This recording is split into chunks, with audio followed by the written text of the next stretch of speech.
الدكتور محمد موسى الشريف، وهو من العلماء العاملين المجاهدين، نسأل الله سبحانه وتعالى أن ينفعنا بعلمه ويرفع به الأمة.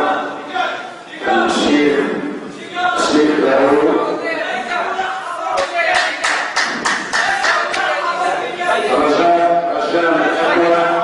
رجاء من الإخوة ولزم الآداب النسل، رجاء من الإخوة ولزم الآداب النسل.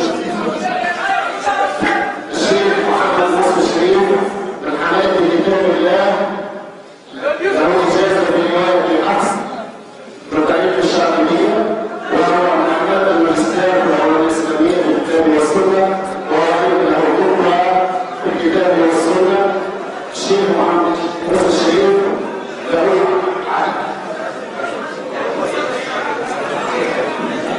كم